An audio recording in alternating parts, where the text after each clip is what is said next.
guys, and welcome back to War Thunder. It is KrebsCOHO here in the brand new 1.53 update. And just before we actually focus on the objectives, I want to take a look at the water that has been introduced in 1.53 because they kept on showing videos and just talking about the water, the water, the water, the water. And this is the water. Take a look at it. It's a lot more wave-like. Yeah, it has more essence of waves in it. Yeah, that's it right there. Pretty stuff.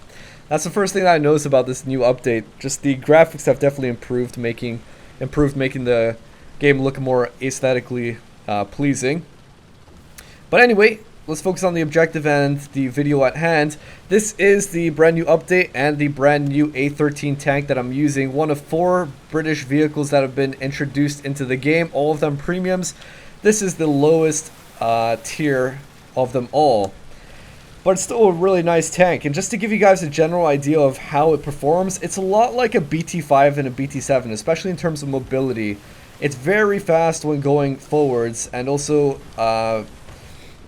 has good traverse speed, so you can meander around corners, work your way around enemies, just do laps around them, no problem, as long as you're going straight. The moment you start going back, well, reverse, you're just not that fast. I mean, take a look at this.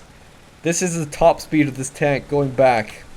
Yeah, that's right, 5 kilometers an hour. So it is literally just a one-direction tank. If you've got to go back, well, you might as well turn around and do something about it. This water is really nice. It makes me feel like I'm on a beach right now, and I can like almost smell the beach, in fact. But a really nice feature about this vehicle is the fast reload speeds, and just in general with the British vehicles, it's the gun depression. The gun depression is awesome. Look at this, how low it goes down. Look at that! It's like you could touch your own toes, almost. So you can go on top of hills and just easily, or not just directly on top of it, but you know, work your way along the side of the hill, and you can still have enough depression to aim down at vehicles, which a lot of other tiers, a lot of other factions, a lot of other vehicles have trouble doing, but not with the British vehicles. Really nice feature about them. So it has fast reload speeds, but unlike the BT5 and BT7, which have explosive components within the shells, unfortunately this tank does not. So it is a lot harder to kill enemies unless you aim for specific components within the vehicles or the crews within the vehicles. That's your best chance of knocking out enemies, aiming specifically for the crews within the vehicles. But still, it's not going to be as fast as with the APC-BC rounds, for example, because it has the explosive components, and so you get a lot more splinter going on, a lot more fragmentation, and then it just kills people a lot quicker. You got to be very specific of where you aim when trying to take out enemies with this. And almost at times, I feel like it's difficult to actually take out enemies because of the the armor-piercing rounds. They're just very, very basic armor-piercing rounds, and unfortunately, they bounce a lot of times on enemies, even with the slightest amount of angling. So aiming for weak sections is definitely of utmost importance with this vehicle. But anyway, focusing down that guy, took out enough guys to knock him out completely, just in the search or the hunt for enemies at the moment. Of course, being wary of what is off to my side. Enemies in the cap point, or sorry, the spawn point even. And we're just going to try to take him out. Gonna get moving because I don't want to stay on top of a hill for too long. That's just asking, hey, look at me, kill me, kill me. Nah, I'm not in the mood for that. So my team is really being good here. Wow, this guy's all the way up there. How did he get so much points already? That's insane. I'm just gonna push up and try to make as much points as possible by killing enemies. There's an M2A4 over here. He should be very easy to kill. Should be anyway, being the key word. Nothing crashing on top of me, no bombs. Thank Jesus. But we've got Panzer II-C just up ahead. Focusing him down. He didn't take out anything, that's nice. Alright, but I'm just literally in search for enemies. It doesn't really seem like any of them are pushing up so much. There's a lot of them over there. But likewise, I've got a lot of guys in front of me on this side. So what I think I'm going to do, because I don't want to directly take on enemies coming out of the spawn because they have invincibility, right? At least I imagine they still do in this patch. What I want to do is focus on the guys over here. So this is going to be a quick sprint just to relocate just up ahead. And now we're going to take out this T26. They're very easy to kill, more so from the front than the side. Very easy vehicles to kill. Boom, he's gone.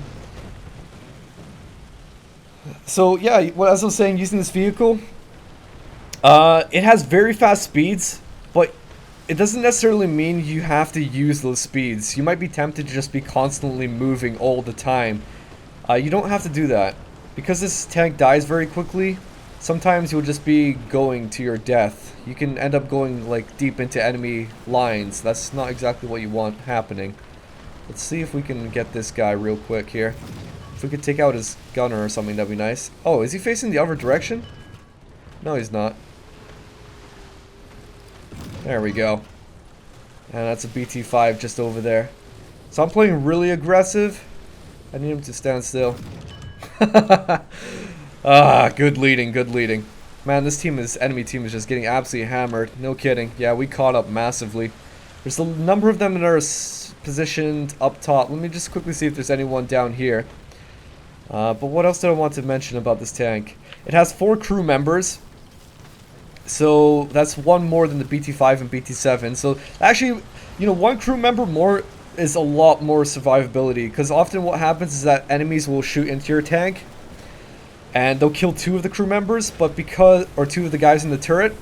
But because there's a 3rd one there, that just gives you extra survivability. It doesn't seem like a lot, but honestly, it is a lot. It makes a difference. It really does.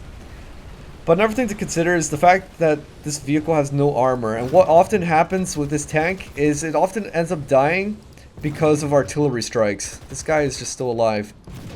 Or not taking damage. Because he has invincibility. Come on! I wish I could take out his driver so he wouldn't be moving. That'd be nice. There we go. We took him out just as he spawned in. Uh-oh. But often what happens, because it has no armor, is artillery strikes kill it. And artillery strikes are an absolute bane or pain in the behind. Pardon my English. Because you just get them so readily at this tier. You kill stuff fast, you work them up quickly. And artillery strikes can do a lot of damage. A lot.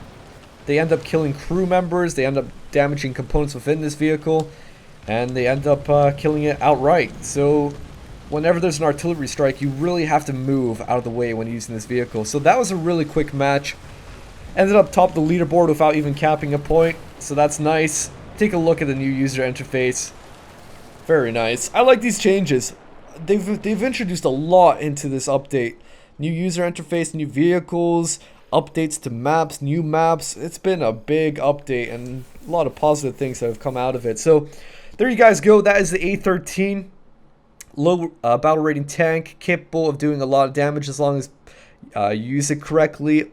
Doesn't have a lot of survivability, but you can extend it a lot longer as long as you play kind of cautiously with it and just don't run straight out into the enemy. But here you go. That is the results. 13,000 lions, 4,000 research points. Quite a lot, actually, with this vehicle. Quite a lot. At a battle rating 1.7. Not bad. Not bad at all. But anyway, guys, hope you enjoyed this. What are your thoughts and impressions on it? I would ask you to request something for the next video, but you know what, guys? I'm going to be doing the Brit vehicles for the next few videos. So until the next one, this is KrebsCOHO, and I'll catch you guys later. The way we kick it in the dojo is local for show, though we paving the road.